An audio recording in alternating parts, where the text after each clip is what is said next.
Hola, bienvenidos a la ISQ, el podcast en el que discutimos temas científicos y ejercitamos nuestro pensamiento racional. Este es un programa promovido por la Sociedad Secular y Humanista del Perú y auspiciado por la línea de polos en Serial Julio Deja de Hacer Eso. Les habla Álvaro Gutiérrez y conmigo están Víctor García Belaunde, Hola, ¿qué tal? Adrián Núñez Hola, ¿cómo están? y Julio Gutiérrez, Hola amigos, ¿cómo están? que pretende distraerme. Hoy es domingo 17 de abril de 2016 y ya pasaron las elecciones. Y el día de hoy vamos a hablar sobre los sistemas éticos o los sistemas morales. Y vamos a ver también la diferencia entre ético y moral. Algunos. Sobre algunos sistemas éticos. ¿Los más importantes, dirías tú? Bueno, Víctor ya nos explicará si son los más importantes, los que han sobrevivido Los más populares, de repente. Los más populares, sí. Son los que pasan a la segunda vuelta. Los que pasaron a la segunda vuelta, los que han pasado la Sí. valla electoral. Ya. Claro. Vamos a hablar sobre los sistemas que han pasado la valla electoral. Bien. Y cuántas curules tiene cada uno.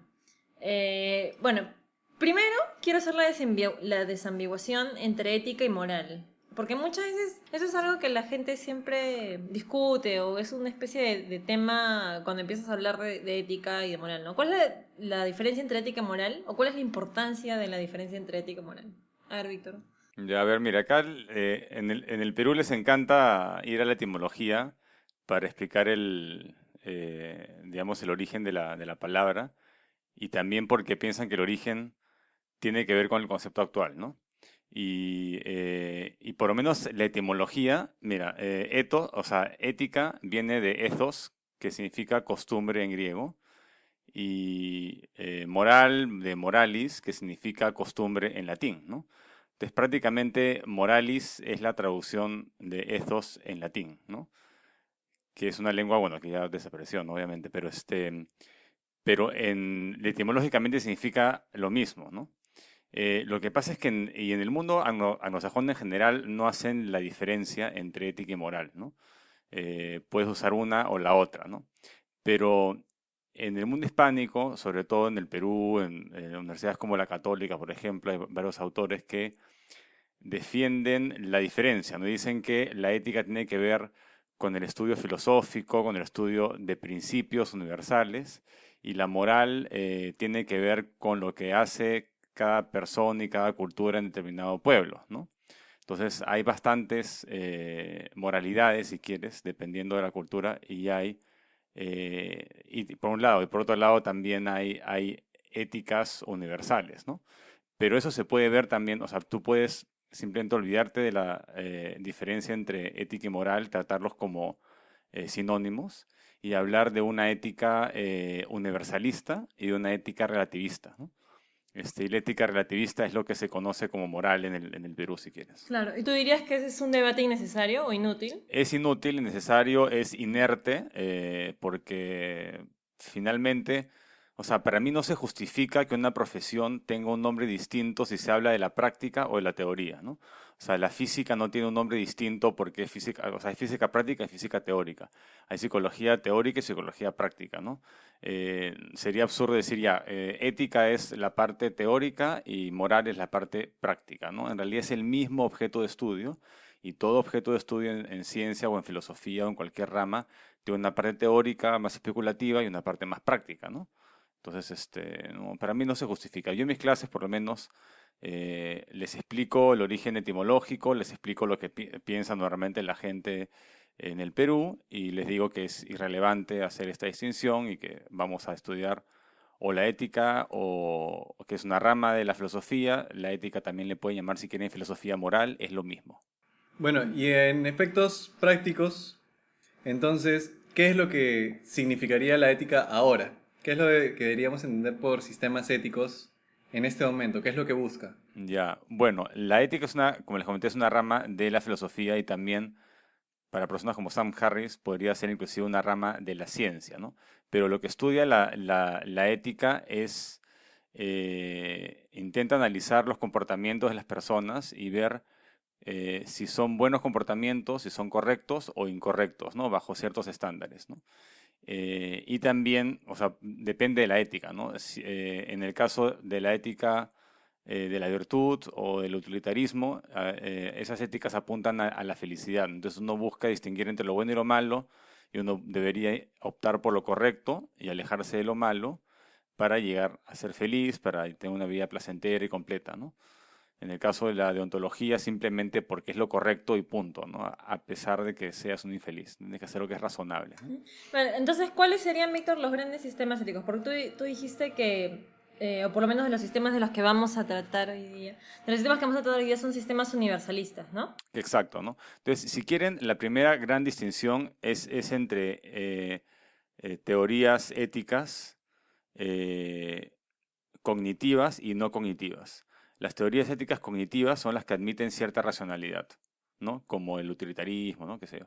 Y las teorías éticas no cognitivas, bueno, el ejemplo clásico es el emotivismo, ¿no? Que dice ya lo que se siente bien es lo que está bien y punto, ¿no? Entonces la mayoría de gente es emotivista en el mundo y le da muy bien, ¿no? Porque es desagradable matar y es agradable ayudar al prójimo, ¿no? Entonces uno sigue los sentimientos y uno normalmente hace lo correcto, ¿no?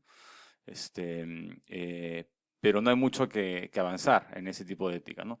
Lo interesante son las éticas cognitivas. Y dentro de las éticas cognitivas hay la diferencia entre las universalistas y las relativistas. Las universalistas aspiran a principios universales, al margen del tiempo, del lugar. Esos principios deben cumplirse, ¿no? Como los pilares de los derechos humanos, ¿no? Eso, la gente que está ahí piensa o que tiene esa mentalidad piensa que hay ciertos principios mínimos para todo ser humano en tanto ser humano, ¿no? No importa la cultura a la que venga, ¿no? Y si eso, digamos, colinda o tiene ciertos roces con la cultura local, pues la cultura local está equivocada. Por otro lado, las éticas relativistas son éticas que varían de cultura a cultura, ¿no? Entonces, el relativismo moral, ¿no? Mucha gente es relativista moral y piensa que no se puede, o sea, no puede uno juzgar lo que haga una cultura si es que ha sido válido para esa cultura durante mucho tiempo, ¿no? Pero eso también es una falacia, ¿no? Por el hecho que algo se haya practicado por toda la vida no quiere decir que sea lo correcto o lo mejor. Diríamos también que, por ejemplo, esta corriente o esta moda de revalorizar ciertas tradiciones culturales, entre comillas, de sociedades no occidentales o no occidentalizadas, se lleva por este sistema, ¿no? Por un sistema subjetivo. ¿Cómo se llama?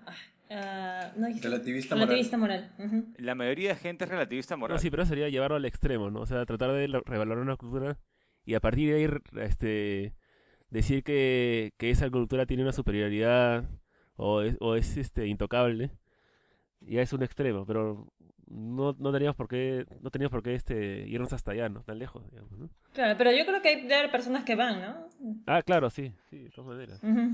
Sí. Pero eso también eso implica que la propia cultura tampoco la puedes tocar. O sea, si algo es antiguo, es inamovible. Claro. Dentro de las éticas relativistas tenemos el relativismo cultural, del que Ujú. acabamos de hablar.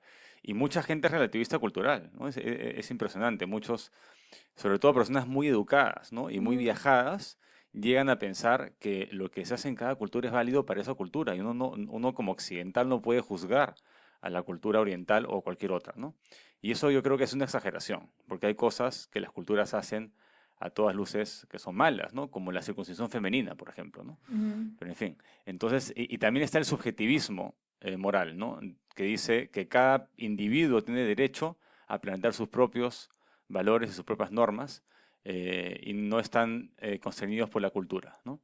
Y también está otra ética relativista, es la teoría del mandato divino, Ujú. que hay tantas teorías de mandato divino como religiones hay, ¿no? Entonces cada religión lo interesante es que dentro de una religión se trata como universalista, ¿no? Pero a la hora Ujú. que tomas Claro. distancia, te das cuenta que hay muchas religiones y hay muchas teorías de mandato divino que al final aceptan cierta racionalidad. En muchos casos hay muchas religiones que digamos, que tienen teología, pero en última instancia se justifica por mandato divino. Y por eso se llama teoría de mandato divino. Se justifica porque lo manda una divinidad y la divinidad no se puede equivocar. Bueno, de hecho, hasta hace pocos años yo era relativista cultural. O sea, por parte de mi educación y todo eso, como que no, Ujú. no me atrevía a pensar que realmente una cultura podría ser superior a otra. O sea, yo pensaba que había diferentes matices de culturalidad y toda esa cosa, que es una cosa muy popular entre los antropólogos y sociólogos, ¿no?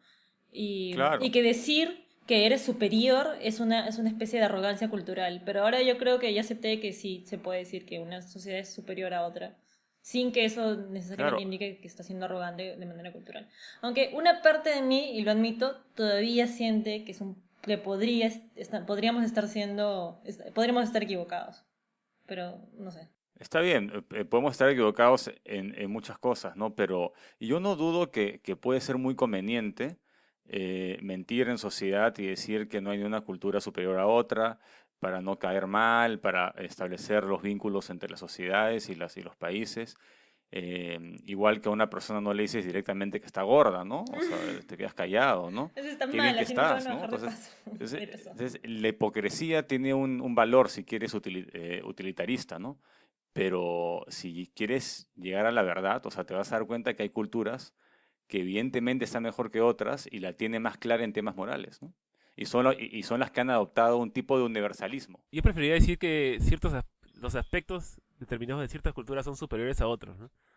Pero en general, tú no podrías hacer una sumatoria, es difícil hacer una sumatoria y decir que esta cultura en general es mejor que la otra, porque de repente, por ejemplo, la cultura latina, que en muchos aspectos evidentemente es inferior a la cultura nórdica, no sé, ¿no? O sea, por ejemplo, en cuestión de bienestar social o la búsqueda del bien común, yo considero que somos inferiores, pero quizás tenemos una mayor satisfacción durante el transcurso de la vida, ¿no? Entonces sería difícil decir al final que toda esta cultura es inferior a la cultura de Europa del Norte, ¿no? No, pero a nivel moral. Claro, pero si la moral también incluye a la satisfacción personal, o sea, o el bienestar personal. La felicidad, índice de felicidad. Podríamos revisar los índices de felicidad. Me encantaría hacer o sea, tener un capítulo sobre la felicidad y digamos, este concepto del índice de felicidad, donde hay una coincidencia entre, digamos, la riqueza de un país y la felicidad, ¿no? Ujú. Ojo que aparte la riqueza influye en otros factores y nosotros que aquí estamos entre deterministas, recordemos que influyen factores como el clima, ¿cómo se llama? Las diferentes poblaciones o sea, de otros organismos que conviven con el ser humano, influyen muchos otros, factores, ¿no? No solamente es Claro, Los causal astros, directa por claro. por la riqueza. pero tiene que haber cierta igualdad social. Ah, claro. O sea, los países más felices suelen ser los países donde hay una mayor clase media y un mayor socialismo, normalmente, ¿no? Según el índice de la felicidad, ¿no? O sea, los países menos felices es donde hay más diferencia entre el rico y el pobre, es donde hay una buena población de gente que no tiene los recursos básicos y vive en estrés, donde hay más violencia, Ya, etcétera. vamos a ver ese Pero tema. Y bueno, a ver, ¿cuáles son los sistemas universalistas? a ver, tenemos a los dos más populares, que son el utilitarismo y la deontología, ¿no? Ujú, De ahí está la ética de la virtud. ujú. Después, bueno, la ciencia de la moral, ¿no? Que la plantea Sam Harris. Después tenemos el egoísmo ético, Ujú. ¿no? Que también hemos discutido esa teoría que también es universalista y es interesante. Y el último importante era altruismo biológico, ¿no? Que es un tipo de altruismo que busca algo a cambio, digamos, no es el altruismo ideal, ¿no? Entonces, que se basa en el principio de la reciprocidad ¿no? Y toma en cuenta la teoría evolutiva. Ya, entonces, en este programa vamos a hablar solamente sobre la deontología, el utilitarismo y la ética de la virtud. A ver, Víctor, explícanos brevemente en qué consiste cada una. Ya, el utilitarismo lo plantea John Stuart Mill en 1800. Él acuña el término, ¿no? Donde es una ética que se basa en un solo principio, ¿no? El principio de mayor felicidad o el principio de mayor utilidad. Y ese principio lo que dice es que una acción es buena siempre y cuando las consecuencias generen mayor felicidad que placer, ¿no? Donde haya una mayor suma de felicidades, no solamente de cantidades de individuos, sino de calidad de la felicidad, ¿no? Y donde, entonces, si es que no puede producir felicidad, por lo menos que reduzca la miseria, ¿no? Entonces, entonces el cálculo utilitarista se pone ya, ¿qué tanto aumenta la felicidad? ¿Qué tanto aumenta la miseria? Y en tanto disminuya la miseria y o aumente la felicidad, es una acción buena, ¿no? Según las consecuencias. Y las consecuencias hay que analizarlas, en teoría, lo más a largo plazo que puedas, ¿no? Ujú. Em, Ese es el utilitarismo que tiene ese principio, ¿no? La deontología, por ejemplo, la deontología parte con Kant, ¿no? La deontología ha avanzado bastante en las últimas décadas, pero la idea central parte de Kant, que está, digamos, inspirado pues, por la Revolución Francesa y por los valores universales. Y Kant tiene esta máxima, ¿no? Que dice, actúa de tal manera que el resultado de tu conducta pueda ser considerada o considerado una ley universal para todas las personas, para todas las culturas, ¿no? ¿Y cómo llegas a hacer eso? Tienes que racionalizar, ¿no? Escuchar esta voz interior que te habla en imperativos categóricos, ¿no? Y que te dice, debes hacer esto porque es lo razonable, ¿no? Es un poco. Y la deontología más avanzada, ¿no? Digamos, las discusiones deontológicas que hay últimamente hablan de una deontología que no es consecuencialista, ¿no? Donde no calcula, digamos, no se puede calcular el valor de una vida humana, ¿no? Ujú. Lo que importa es la buena intención, ¿no? Y la buena intención parte de un análisis de las normas o de los deberes que uno tiene, ¿no?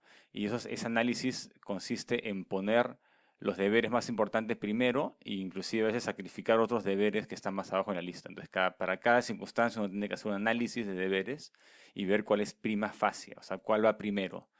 Digamos, ¿no? Uno tiene esta norma de no mentir, ¿no?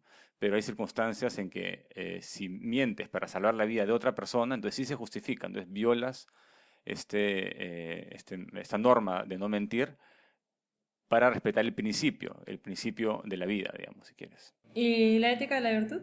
La ética de la virtud está basada en Aristóteles, bueno, también en general en los griegos, ¿no? Como Platón o Epicuro, pero básicamente es Aristóteles quien desarrolla en la ética nicomaquia el concepto de virtud, ¿no?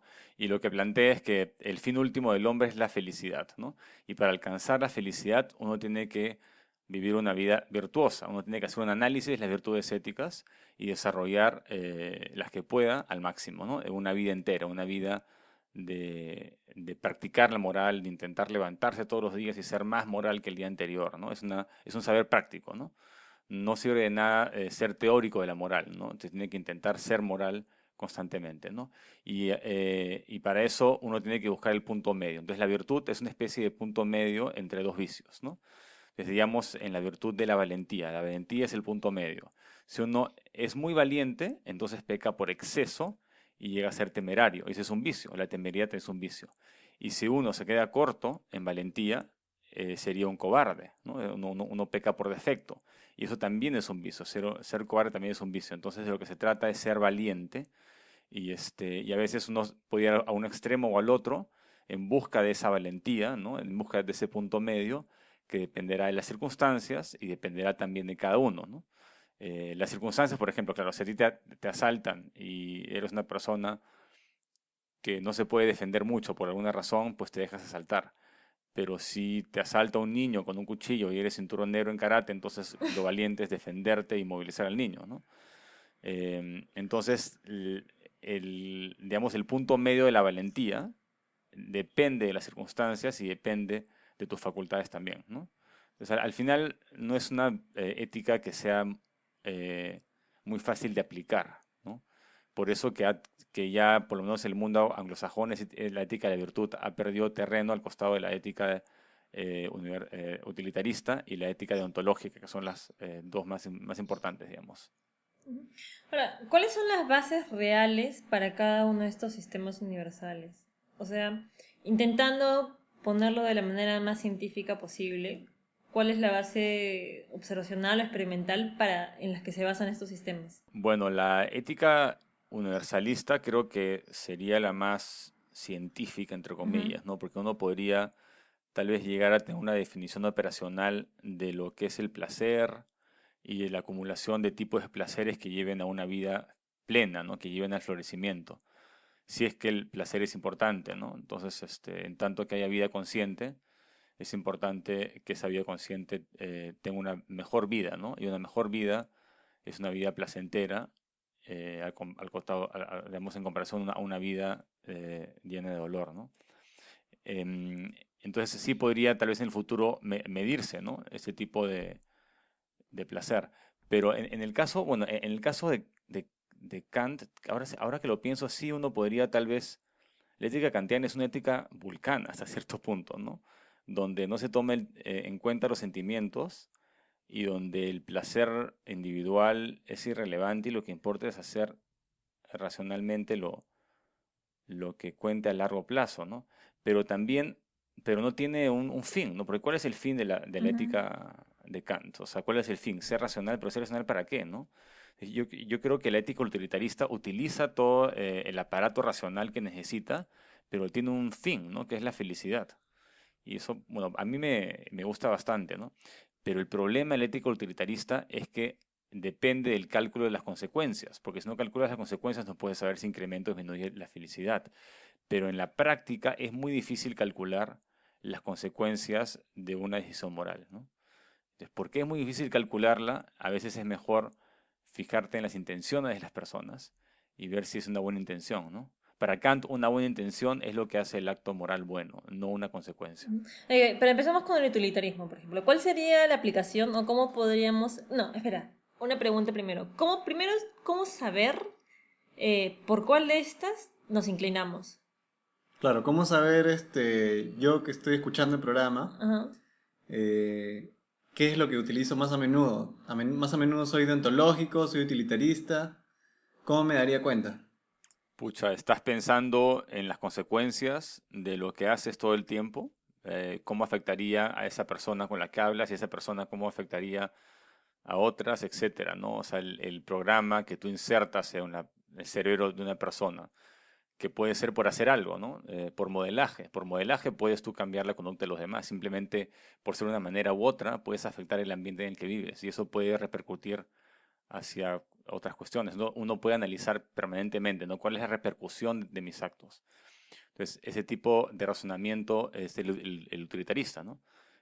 Pero si es que te interesa más ver qué tipo de deberes uno, o sea, ¿cuál es tu deber? Tú tienes un deber con tu mujer, con tus hijos, que ese deber es más cercano que el deber que tienes con, no sé, digamos, a un mendigo en la calle, tal vez, ¿no? O sea, si tienes que elegir entre uno y otro, ¿no? Este, aunque para Kant ningún ser humano es más valioso que el otro, ¿no? Es interesante, ¿no? Entonces tú tendrías que estar inclinado en salvar la vida a una persona únicamente por ser persona, ¿no? Claro. Este, o sea, ahí no toma en cuenta los sentimientos, ¿no? Pero otro punto de esto es, ¿tú crees que los humanos, los individuos, se rijan por un solo modelo ético? O sea, y que siempre tomen sus decisiones.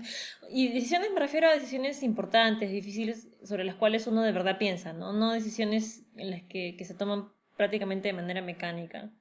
O tal vez también se puedan tomar en cuenta, ¿no? Pero, por ejemplo, cuando tienes que elegir si mentir o no mentir en una situación, ¿no? Si tienes que elegir, por ejemplo, si copiarte en un examen o si admitir que has hecho algo malo o no. O sea, haces el cálculo utilitarista de verdad estoy haciendo o haces el cálculo, no, mentir es malo, por lo tanto, No, no tengo que mentir. no puedes hacer el cálculo todo el tiempo, te volverías Ujú. loco, ¿no? Lo que diría, y en parte, yo creo que lo mejor es estudiar todas las éticas, o sea, yo que las he estudiado, pienso que lo mejor es conocer todas las teorías y intentar correr el dilema ético a través de todas las teorías. En algunas no se va a poder correr el programa tan bien o va a dar una respuesta contradictoria. En otros dilemas va a ser claro qué tipo de ética es la mejor. Por ejemplo, el dilema más famoso, probablemente el más famoso entre los eticistas, ¿no? El dilema del vagón, ¿no? O el problema del tranvía, ¿no? Donde te secuestra un filósofo loco, te ponen un tranvía y estás yendo a atropellar, vas a pasar por encima de un trabajador que está atado a las vías del tren, pero tienes la posibilidad de apretar un switch, desviar el curso del vagón y al desviar, perdón, repito, el tranvía iba a atropellar a 5 personas y puedes apretar el switch y desviar el vagón y ya solamente atropellas a uno, ¿no?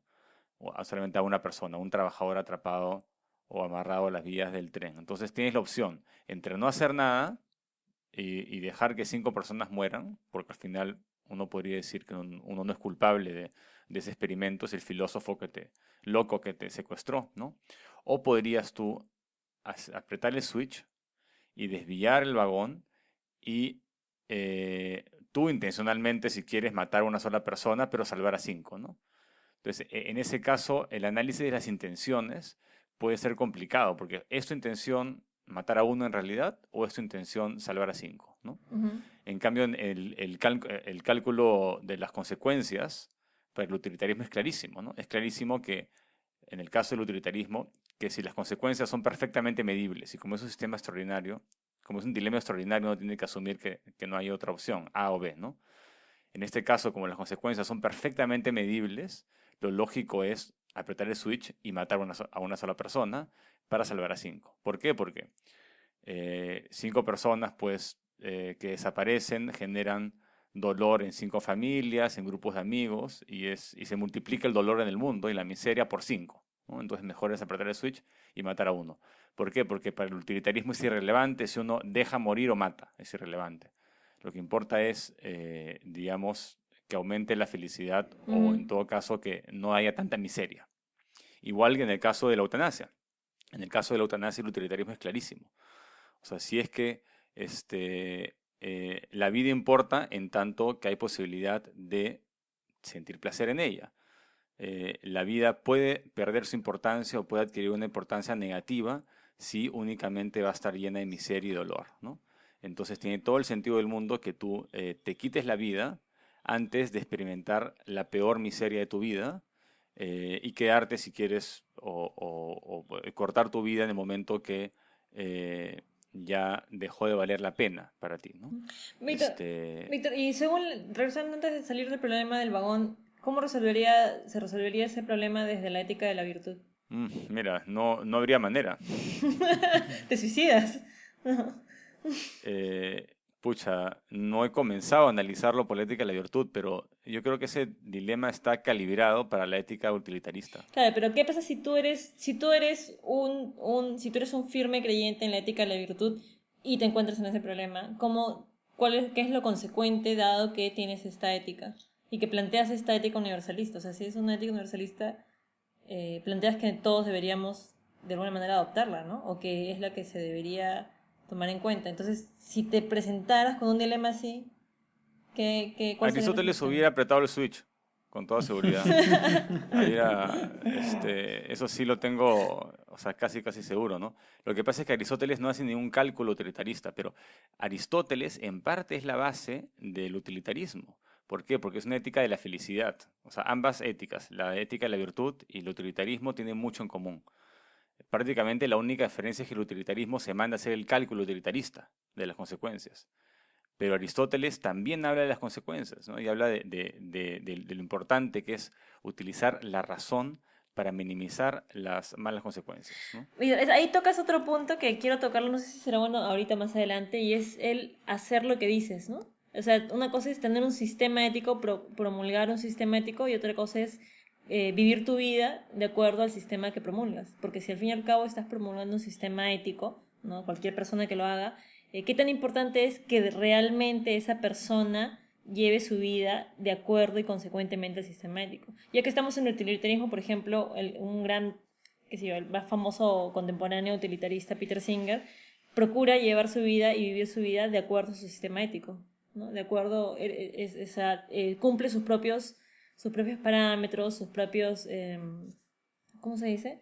Sus propias indicaciones y sus propias recomendaciones las usa en su vida, ¿no? Por ejemplo, esto de donar parte del dinero de los ingresos que tiene, él dona parte de los ingresos que tiene, ¿no? Y todo lo que él plantea o que esta ética plantea, él la aplica en su vida cotidiana.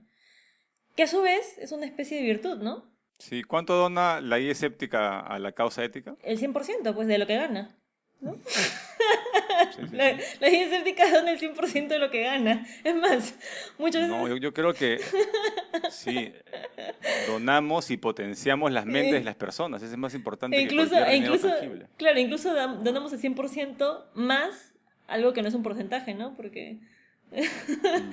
Porque damos más.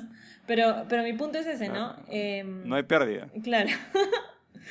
Pero, ¿qué tan importante es para ustedes eso?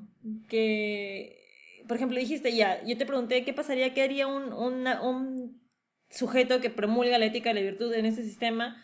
me dice que no, como que no hay respuesta, pero Aristóteles sí reaccionaría de una manera utilitarista, ¿no?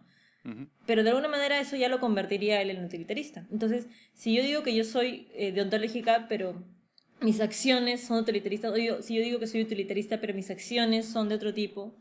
Ya, lo que pasa es que Mm. esas teorías no son excluyentes. De hecho, están bien... comparten muchas cosas, ¿no? Por ejemplo, la deontología, que es basarse en reglas para decir cosas. Ujú. O sea, me baso en reglas, que pueden ser las reglas de la Biblia o las reglas que yo impongo, un conjunto de reglas. En cierta forma, el utilitarismo también tiene una regla, que es la regla de maximizar felicidad. Claro. O sea, también está siguiendo una regla. Claro. O sea, hay una barrera difusa entre ellas, ¿no? Y en el caso de la ética de la virtud, de repente, bueno, ¿cuál sería la virtud que tú tienes que desarrollar para poder tomar la decisión correcta en el dilema del prisionero? No, el No dilema sé, del vagón. el dilema del vagón, perdón. La Bueno, la prisionera. madre de las virtudes, ¿Cómo? ¿no? La frónesis o prudencia, ¿no? Es la madre de las virtudes éticas en Aristóteles. O lo que yo estaba leyendo es que, sí, justamente lo que tú dices, ¿no? Que hay, como él dice, la madre de las virtudes, entonces hay una lista de virtudes, ¿no? Que plantea. Claro, yo soy una virtud, por ejemplo. Yo estoy en la lista. Ahora No está me- en la lista, ¿no? O sea, hay una lista de virtudes que son los puntos medios Ajá. y también cada virtud se corrompe por exceso o por defecto, ¿no? No, pero esa Este, lista a su vez, ¿en qué se basa? ¿Cuál es la base de la lista? O sea, lo que propone es que Tiene que- esa es las la charlas lista. Es una de lista a priori, Aristóteles. que es una No, lista... no, es que esas son las cosas que tú necesitarías para poder ser feliz, Claro, para poder pero- tener bienestar. Claro, ya. necesitas esas Ese es el cosas. planteamiento original. Pero si vamos a seguir considerando esa teoría, sería en base a qué planteamos que esas son las cosas que necesitas para ser feliz. En base a la experiencia, en base a los estudios En base a la realizados. experiencia de Aristóteles. En base a la- Pero supongo que Sí, es una exacto. lista continuamente cambiante, ¿no? Claro, pero tiene que haber estudios, ¿no? O algo. No, es que, bueno, estamos hablando del año 350 antes de Cristo, donde Aristóteles daba sus charlas y sus alumnos tomaban notas en clase, y de ahí salieron los libros de la ética, que de ahí organiza Agnónito de Rodas, el siglo I, organiza los libros que tienen que ver con las buenas costumbres, Claro. o sea, los comentarios de Aristóteles de las buenas costumbres, y esos comentarios los pone en un compendio que le llama la ética Claro. a Nicómaco, ¿no? Claro, pero lo que yo digo es Pero para que se siga,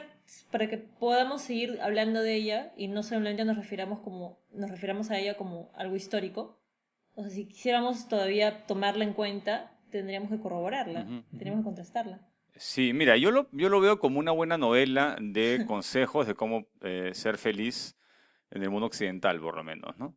Em, y, y tiene muchas cosas interesantes, como que lo importante es vivir la ética y no únicamente pensarla, No ¿no? dejar que la ética te viva. Hay esta idea que no hay en el utilitarismo ni en la ontología, que es que, claro, tú no te sirve de nada ser un experto en ética, y puedes, pero si no la Claro. vives todos los días, Claro. ¿no? Inclusive tú puedes ser una persona muy ignorante sobre los principios, puedes no saber nada de filosofía y aún así, si intentas ser mejor que el día anterior, aún así, aunque sea por ensayo-error, llegas a ser una persona virtuosa y llegas a ser una persona feliz, Ya, por ¿no? ejemplo, ahí yo creo que eso sí es excluyente con el utilitarismo.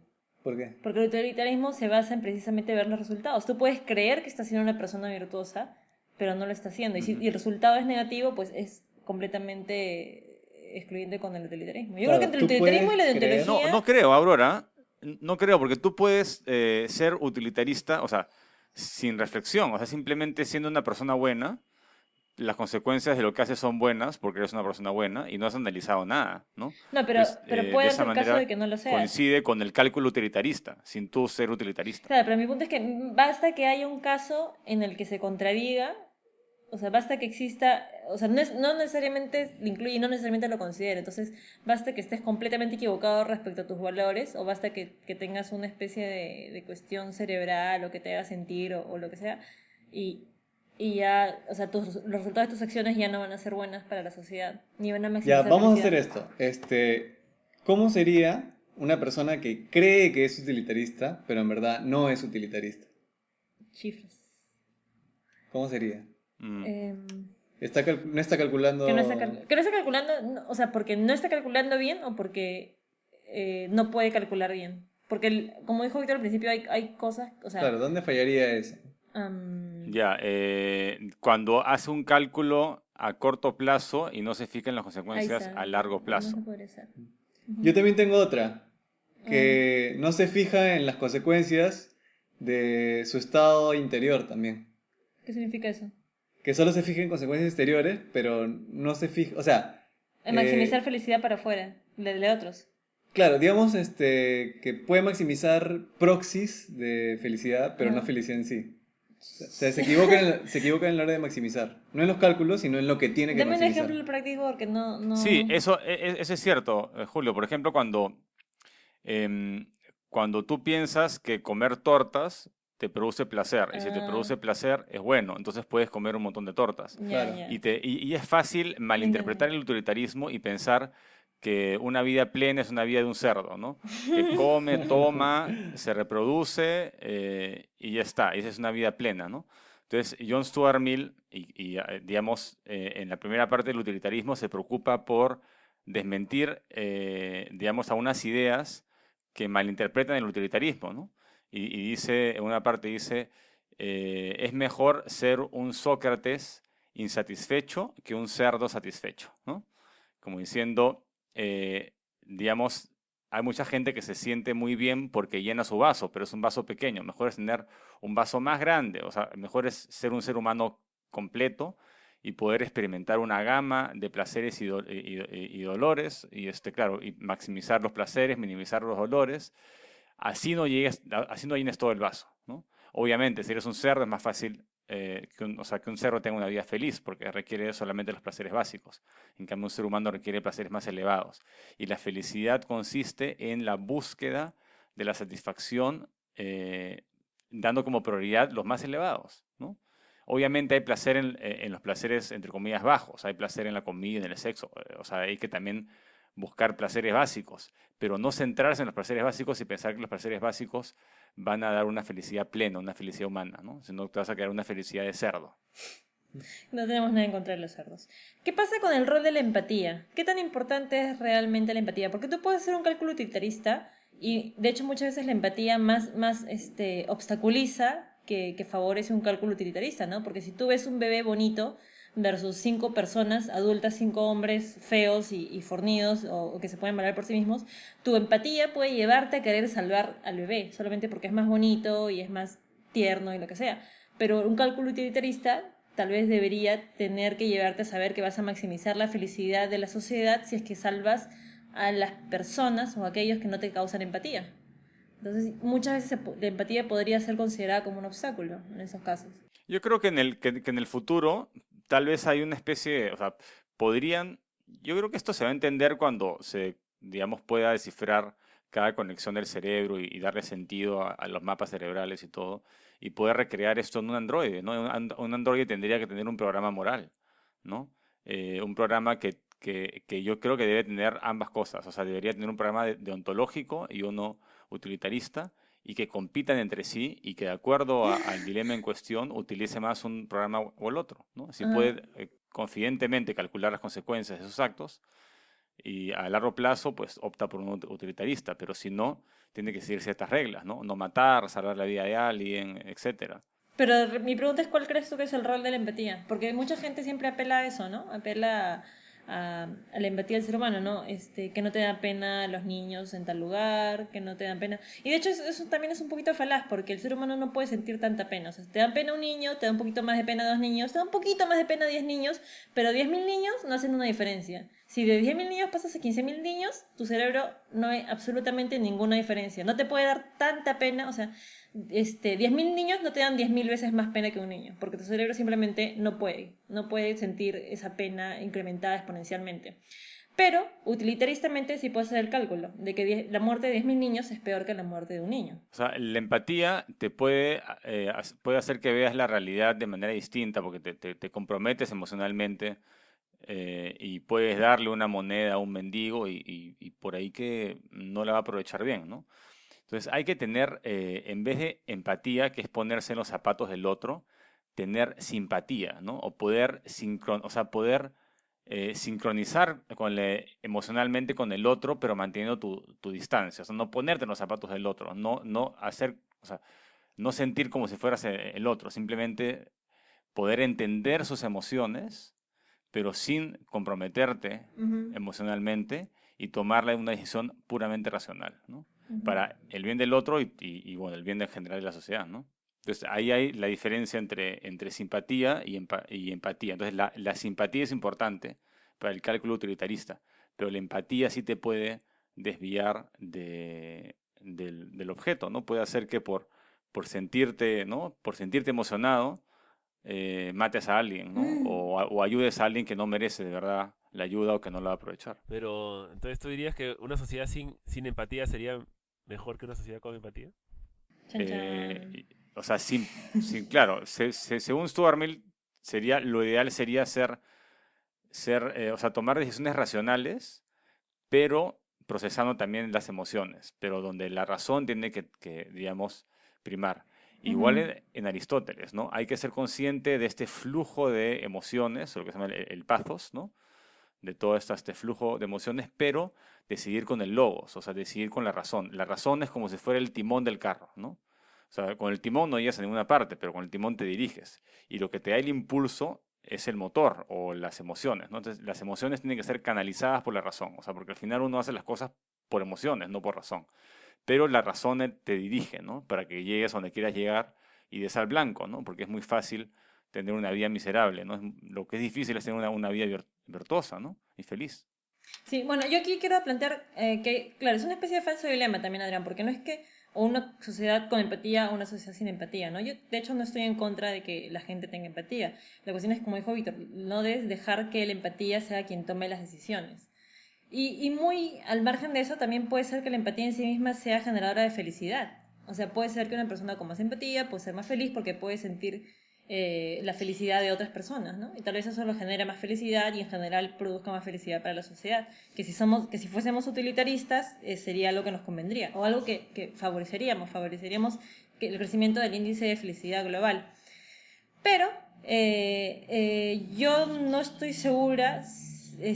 Y otra cosa es que la empatía no es la única emoción, ¿no? Tenemos otras emociones que, o sea, yo creo que si pusiéramos un experimento mental y como que quitáramos en este momento actual de la sociedad, no al inicio, pero que ahorita simplemente quitásemos la empatía de absolutamente todos los seres humanos, ¿ustedes qué creen que pasaría?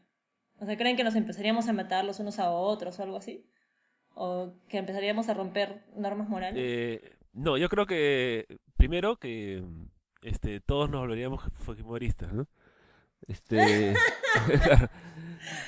así ¿Nos veríamos en uno, qué? ¿no? ¿Fujimoristas? Todos, Fujimoristas. todos Ah, seríamos si no vivías en el Perú. bueno, claro, o bueno, fascistas, lo que sea.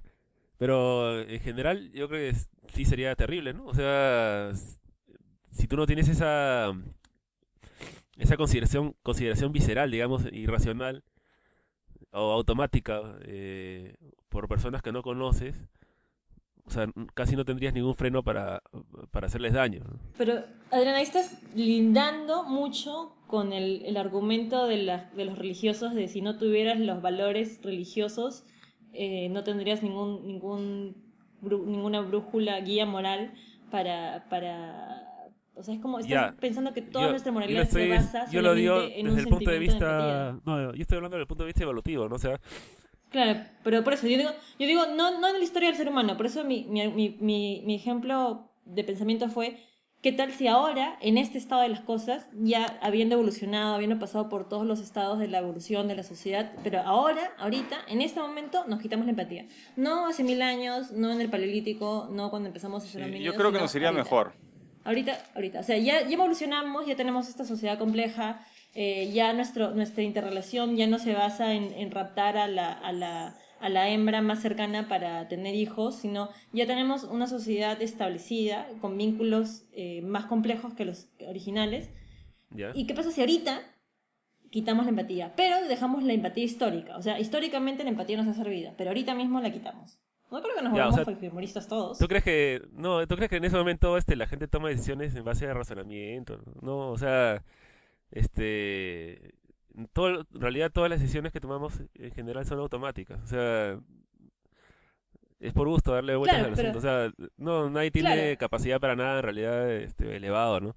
Si no claro, te- pero si, esta si quitas algunos sentimientos automatización, básicos, desarmas la sociedad tal como está, ¿no? ¿tú crees? No, no, yo no digo quitar emociones, ¿ah? Yo creo que las emociones no las puedes quitar, si no dejaríamos, o sea, no seríamos seres humanos, sería difícil pensar que somos enteramente racionales. Yo no tocaría las emociones, pero sí quitaría la expresión empática. Me parece que si fuéramos más simpáticos, sería mejor que empáticos. O sea, que tengamos la capacidad de sincronizar las emociones de los demás, pero mantener cierta distancia. Bueno, obviamente en tu familia, pues para la crianza de tu hijo tienes que ser empático y todo, ¿no? Pero para un desconocido, la empatía es una fuente de error terrible, porque si alguien te cae, si alguien, digamos, te encuentras con alguien que tiene cara bonita y habla bonito, le crees y te vende el producto. Pero alguien que digamos que no es muy atractivo tal vez, ¿no? Entonces, la empatía es esta reacción de sentir como el otro, o de creer sentir lo que siente el otro, y a la hora que tú crees sentir lo que siente el otro, tienes la certeza de que es una buena persona, ¿no? Tiene que ver con el efecto halo, por ejemplo, ¿no? O es una mala persona, ¿no? Entonces, si es un niño en la calle, le das un montón de plata y de ahí viene una persona y le quita la plata y al final los niños que piden plata en la calle son parte de una mafia. Estás alimentando la mafia. En cambio, no le das el dinero a un borracho en la calle que tal vez necesite el dinero para comer y no hay nadie que lo ayude, ¿no? ¿Por qué no le das el dinero? Porque está tomando alcohol, entonces se lo va a gastar solamente en alcohol, ¿no? Ya, pero Entonces te pones en los zapatos del otro, por ¿no? qué las personas más peligrosas en la sociedad suelen ser las que no tienen empatía? Ah, por si acaso, los psicópatas sí tienen empatía, si es que te estás refiriendo a Bueno, los psicópatas. De hecho, los psicópatas, gracias a la empatía, ellos sienten placer al hacer daño porque pueden saber que están haciendo daño. Una persona que realmente no siente empatía no produce placer al hacer daño a otros porque no puede relacionarse con el daño que está causando en otros. Entonces, de hecho, una persona que sí puede relacionarse con el daño puede alimentarse de ese placer. Ahora, yo respondiendo a mi propia pregunta, yo creo que tal vez en este momento de la sociedad todavía necesitemos la empatía, pero yo creo que sí podríamos llegar, puede ser una cosa utópica, ¿ya? Pero así como pienso que puede llegar la singularidad, también podríamos llegar a un sistema en el que ya no necesitemos necesariamente de valorar de esa manera, ¿no? Así como tú dijiste, o sea, nosotros reaccionamos de manera automática, nadie está haciendo el cálculo general, y reaccionamos de manera automática porque desde niños nos han condicionado a tener ciertos valores, ciertos respetos, a guardar ciertas formas y poder interrelacionar de esa manera con el resto de personas, ¿no? O sea, el hecho de que saludes a una persona cuando entras a un edificio no es porque estás haciendo el cálculo de que, si lo saludo, tal cosa, o, sí, tengo la virtud de saludar a las personas, o de, sí, deontológicamente, saludar es bueno. Simplemente lo haces porque cuando eras niño tu mamá te decía que saludes y saludaste y se acabó, ¿no? Entonces es un hábito y muchas de nuestras interacciones no violentas son hábitos, ¿no? De hecho, muchos tal vez de nuestras salvaguardas, no sé si estoy usando, no, muchas de nuestras maneras de salir de muchas otras situaciones también son hábitos. Pero yo creo que estos sistemas y lo que yo dije de la empatía se da para casos específicos, ¿no? Para casos especiales que sí son problemas reales. Como por ejemplo el ya, que dijo Víctor, ¿no? El darle dinero o no darle dinero a un niño de la calle, ¿no? El hacer ese tipo de problemas, el resolver ese tipo de problemas. Pero lo que dijo Adrián sí es cierto. O sea, puede ser, ¿no? O sea, yo en realidad no estoy seguro de que quitar la empatía sea lo mejor, pero tal vez hay una manera de quitar la empatía y mantener la emoción y mantener... Porque en todo caso el psicópata, el que asesina y mata, o sea, no es solamente el problema con el psicópata no es únicamente la falta de empatía, sino la crianza que ha tenido. O sea, puede haber tenido los genes y la predisposición psicopatoide, pero si estuvo en un ambiente donde fue querido y deseado y amado, puede ser que no tenga las neuronas reflejo, digamos, para ponerse en los zapatos del otro, pero igual va a ser una buena persona y va a actuar de manera racional. En cambio, donde el psicópata se vuelve peligroso es donde está un ambiente desgraciado, ¿no? Claro. Y donde tiene que a veces infligir dolor y matar para, o sea, llegar a los extremos de dolor para él poder sentir aunque sea algo. Claro, claro, los psicópatas pueden ser personas muy útiles para la sociedad, ¿no? Como tú dices, pero tienen que estar en una posición específica. O sea, hay ciertas empresas que pueden ser beneficiadas por tener algunos psicópatas en su planilla, ¿no? Ujú. Pero en general, Sobre todo los eh, líderes. no, sí, en general, yo Claro, creo que claro. más o menos la definición de psicópata es que tiene una muy poca empatía, ¿no es cierto? O casi nula. Ujú. Ujú. Y entonces, no es que carezcan totalmente de empatía, como dice Aurora, pero sí tienen una empatía muy baja y por eso tienen que Habría tener dicho lo contrario. a veces, ah, Habría este, dicho lo contrario, que tiene mucha empatía. no, Yo es digo simplemente que que es tiene que la casi empatía por suficiente por para poder definición es que casi saber lo que siente la otra Tiene algo de persona. empatía. No, pero lo que pasa es que la gente dice que un psicópata es la persona que no tiene empatía.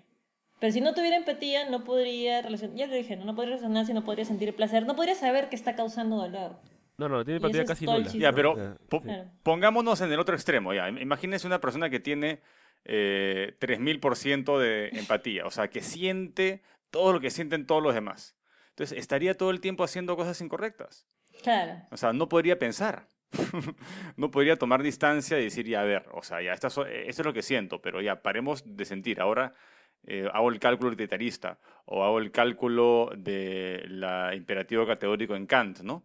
O hago el cálculo del punto medio según la ética de la virtud. No podría hacer nada, simplemente reaccionaría automáticamente a lo que siento y lo más probable es que haga lo incorrecto más veces que lo correcto, ¿no? Entonces también un extremo o una exclusividad de la empatía no es la respuesta, ¿no? No. Claro. Sí, bueno, de hecho, muchas de estas cosas, como son, como no puede ser un solo punto, ¿no? No podemos basar nuestra ética en un solo punto. Lo que yo quería decir era, bueno, cambiando el tema, Ajá. volviendo al utilitarismo, ¿no? Que el utilitarismo tiene esa falla de que las cosas no se pueden calcular bien a largo plazo. Ajá. O sea, que es difícil saber qué es lo que va a pasar en el futuro, digamos, por decirlo así. O ver daños ocultos. Hay cisnes negros, Cisnes negros. ¿no? Digamos, cosas aleatorias que pueden pasar, ¿no? Que uno Ujú. nunca sabe qué va a pasar. Bueno, entonces, en ese caso, la ética de la virtud entra a jugar un papel porque al tú tratar de concentrarte en una virtud que, digamos, tiende a generar buenos resultados, como que te estás asegurando. Ujú. Y ya no tendrías que hacer tanto cálculo, sino que, digamos, optas por lo seguro, Claro. ¿no? O sea, pero... Claro, O sea, ese es justamente lo que plantea Aristóteles, Julio. O sea, él dice que al final, si tú desarrollas las virtudes éticas, ya no tienes que pensar, es automático. O sea, Claro. no tienes, puedes estar borracho, puedes estar semiconsciente, pero automáticamente vas a hacer lo que es correcto, ¿no? Porque ya lo has prepensado y prehecho y prepracticado y simplemente repites el simulacro. Claro, lo que es importante es que cuando las situaciones son novedosas, ahí sí tienes que regresar y activar tu racionalidad, ¿no? Ujú. Pero para la mayoría de actos simplemente no vas a robar. ¿Por qué? Porque claro. o sea, no es lo correcto. Eso tiene mucho que ver con la naturaleza humana, ¿no? Porque en general, cuando tenemos que hacer una acción no estamos conscientes, ¿no? O sea, simplemente actuamos. Es como, Ah, claro. como tocar guitarra, ¿no? Al comienzo tienes que practicar unas cuantas veces, pero al final tus dedos se Claro. mueven solos, o sea, ya no piensas. Ujú. Sí, por eso yo creo que este tipo de temas es importante sobre todo cuando hay dilemas morales. O sea, cuando hay problemas reales morales. Claro, eso se llama la habituación, ¿no? En Aristóteles, desarrollar un hábito moral, ¿no? Y una vez que lo desarrollas, ya puedes vivir plenamente, ¿no? A ver, ¿ustedes a qué sistemas se adhieren? ¿O creen que se adhieren más? No, ya, una cosa es a qué sistemas se adhieren y si creen que de verdad lo están practicando en sus vidas. Creo que, yo Mm. soy un poco más utilitarista que deontológico, creo. ¿Y crees que lo eres realmente? ¿Que you practice what you preach?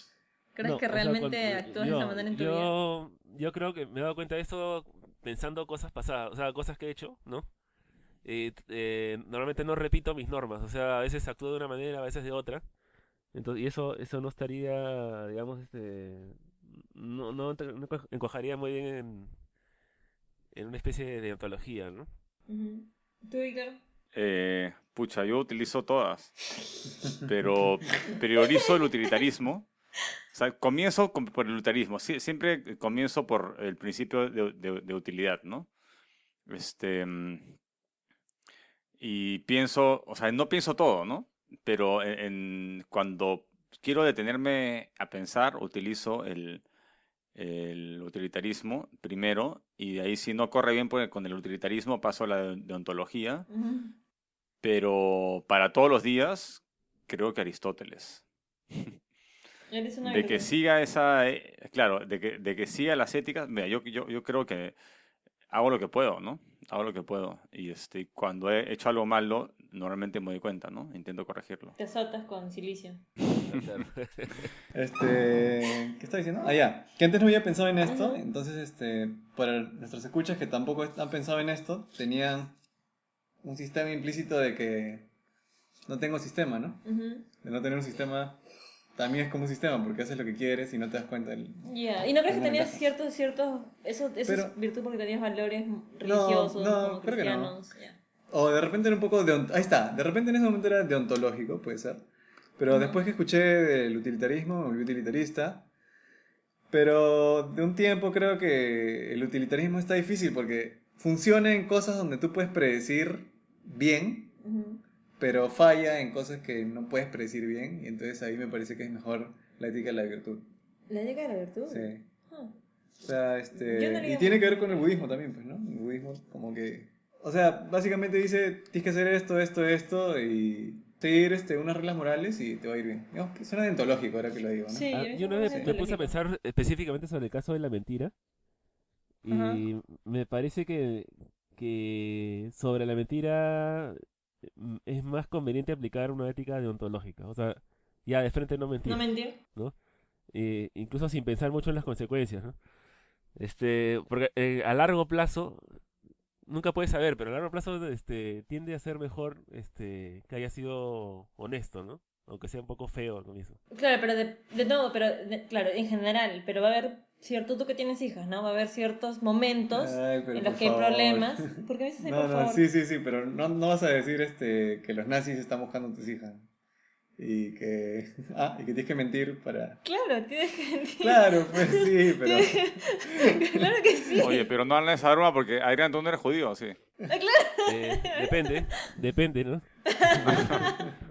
Qué Claro, mal liado, Julio, ¿cómo le haces esa broma? Siendo él No, es judío que o de familia Pero ese es judía. el claro, ejemplo. ese es el chiste. Ese es el ejemplo. Entonces va a haber momentos en los que no puedes simplemente seguir la pauta de no mentir. O sea, no, hay no, momentos y sí, problemas en la vida en la que tienes que problematizarlo. Entonces, pero ese es en mi general yo punto. pienso que hay que esforzar un poquito hacia el lado normativo, o sea, cuando Claro, se trata de la mentira, ¿no? O sea, no siempre se puede, pero yo siempre hago el esfuerzo de seguir esa norma, ¿no?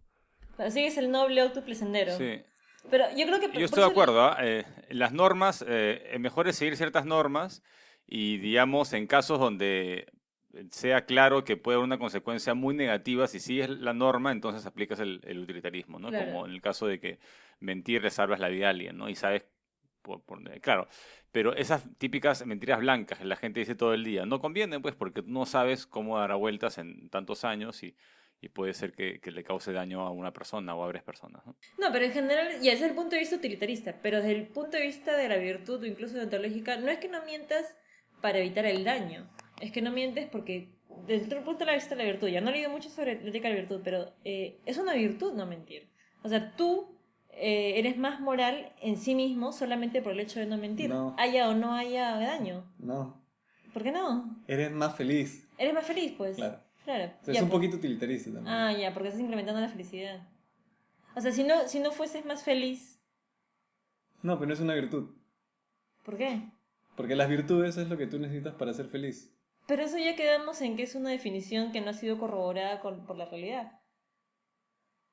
O sea, es una definición que se le ocurrió a alguien hace muchos Ah, años y ya. a nadie se le ocurrió de verdad corroborar si estas cosas de verdad te hacen o no te hacen más feliz. O Ah, sea, yo ya. puedo decir que sí, porque me hace a mí más feliz, pero de repente al promedio de los seres humanos o a ti como otro humano específico no te hace más feliz. Bueno, Ah, y otra cosa que había pensado era de repente seguir reglas, como deontológicamente, pero ir modificándolas de acuerdo al tiempo. O sea, si es una regla por un tiempo y después cambias tu regla de acuerdo a cómo te ha ido con esa regla o no. Ya. A mí me causa, yo sí tengo más o menos con algunos conflictos respecto a eso, o sea, yo intento ser más utilitarista, pero por ejemplo lo que dijo Adrián de mentir, ya, o sea, no mentir es tu regla, ¿no? Va a haber casos en los que tengas que mentir, y en general no mentir es tu regla porque de manera automática son más los casos en los que mentir es malo o es algo negativo que los casos en los que mentir es algo positivo. Y lo mismo cuando veamos el problema de normas legales, ¿no? ¿Por qué es mejor no pasarte a la luz roja así no haya nadie al costado y no haya policías? Porque son más los peligros o son más los casos en los que pasarte a la luz roja puede ser algo negativo a que sea algo neutro o positivo, ¿no? Entonces, simplemente evitas generar el hábito de que podría resultar en un gran resultado negativo para evitarlo, ¿no? Pero, pero igual va a haber momentos en los que vas a tener que romper ese hábito. Yo creo que solamente por romperlo no dejas de ser, por ejemplo, deontológico, ¿no? Ahora, como mencionaste el budismo, yo sí creo, y lo he pensado varias veces, y le he dado a leer a los ateos, pero yo sí creo que mucho de mi comportamiento, o de mi ética, parte de valores cristianos, que no son valores cristianos en sí mismos, ¿no? No es que se les haya ocurrido a ellos ni que yo los haya inventado, ¿no? Pero yo los recibí a través de una crianza cristiana, ¿no? Como por ejemplo... Y como por ejemplo, no mentir, no... O sea, las típicas, ¿no? Los 10 mandamientos, no mentir, no robar. ¿Por qué me miras así? Ah, porque sí, claro, los he incumplido en mi vida, obviamente, ¿no? Pero, ese es el punto, ¿no? Pero sabes que es algo que está mal, que es versus, o sea, una cosa es ser amoral y otra cosa es ser inmoral, ¿no? Versus creer que de verdad no importa, versus saber que estás haciendo mal. O sea, una persona que se pasa la luz roja sabe que se está pasando la luz roja. No es que crea que pasarse la luz roja es algo bueno o es legal. Pero, ¿hay algo... ¿Habría alguna característica de la moral cristiana que no esté en otras? O sea, que sea reconocible. No ¿No? creo. Simplemente sucedió que me tocó a mí tener esa crianza. O sea, Aparte como de me no, pudo haber tocado, ¿no? claro, aparte de no correrse la paja, A mí nunca me algo, dijeron eso. ¿no? Bueno, pero a un montón de amigos sí estaban en el colegio religioso, me parece que esa fue como una especie de trauma, ¿no? Pero de ahí otra, no reconozco, ¿no? Porque no mentir, no robar, todo eso está en todos lados, ¿no? Oigan, ¿y qué pasa si se hacen un montón de estudios y resulta que masturbarse de verdad te hace más infeliz? Ya pues. ¿Entonces estuvo en lo correcto? ¿Ah? No sé, ¿qué clase de pregunta es esa? No digo si modifica su comportamiento o no modifica su comportamiento, ¿no? O sea, la Ah, felicidad, ya. Si te la amarras, ¿te la amarras porque te va a hacer más feliz? No creo. ¿Qué cosa, qué cosa? Si uno se la va a tener que amarrar para hacer más feliz. Bueno, claro, ¿no? De repente, lo que estamos diciendo, ¿no? Quitas la felicidad a corto plazo en pos de la felicidad a largo plazo. Claro, claro. Ya, pues, Practice what you sí. preach. Bueno, yo buscaría primero que ese estudio se replique. Contigo.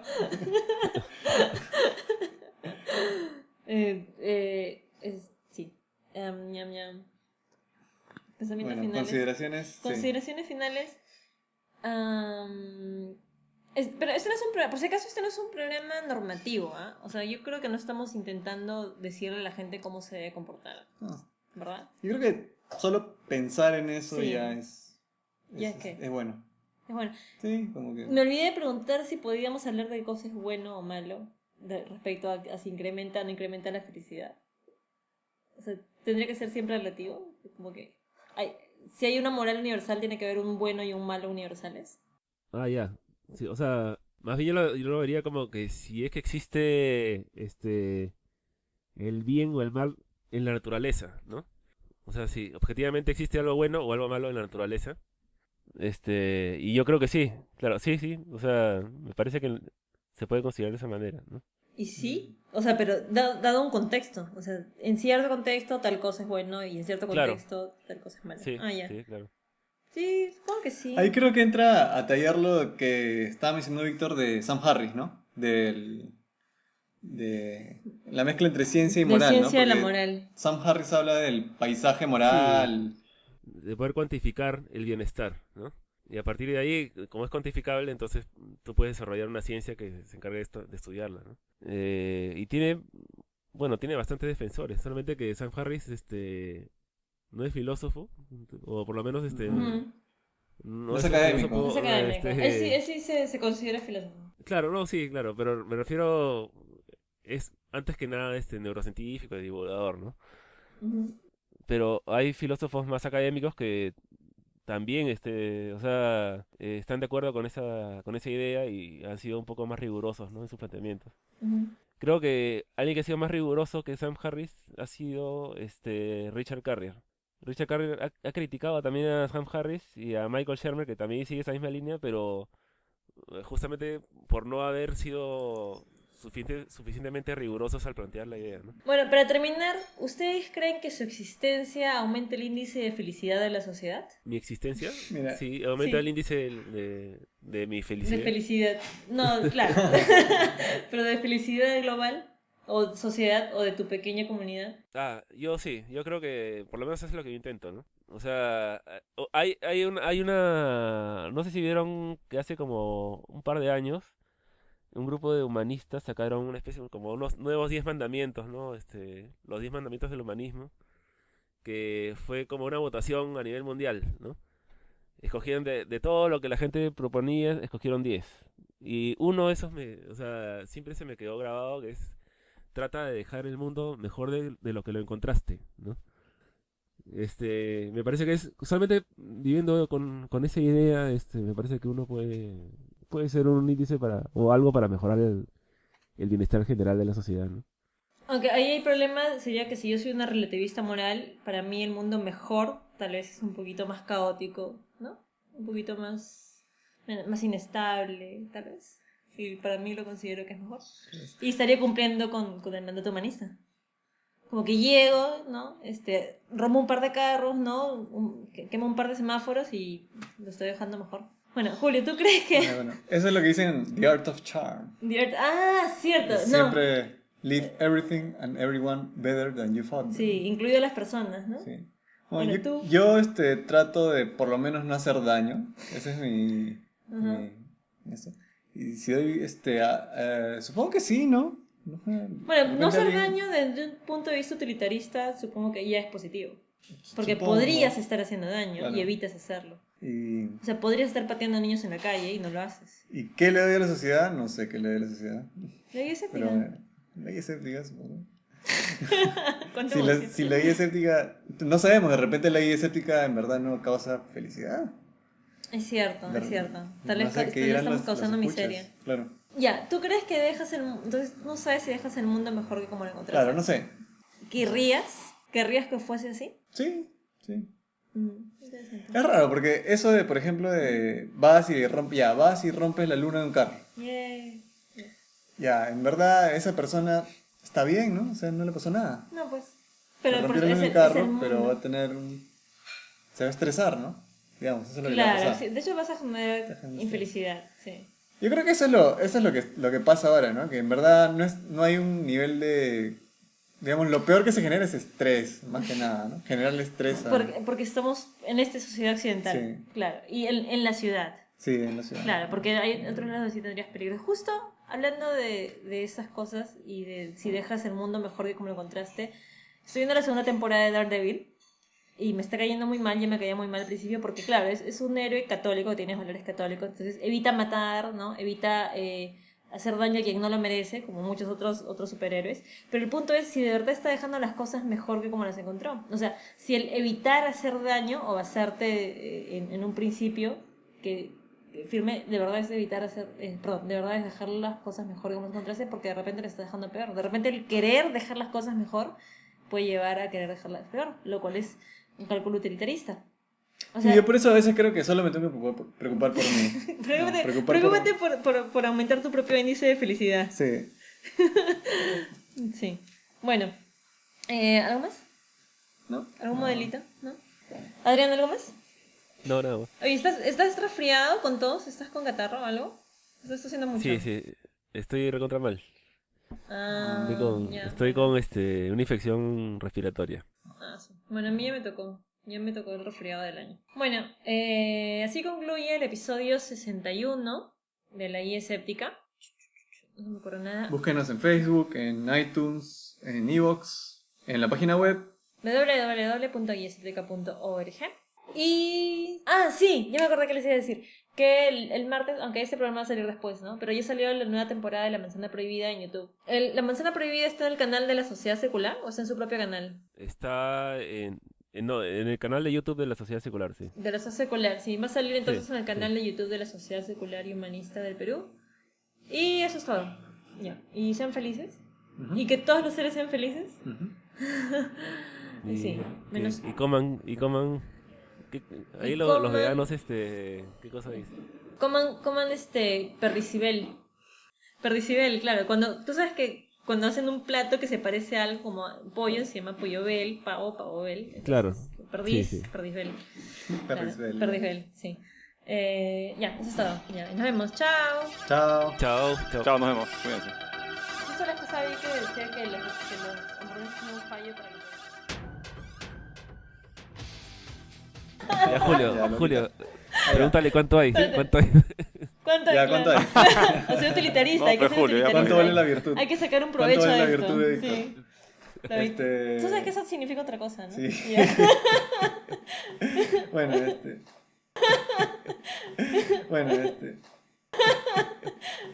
Bueno,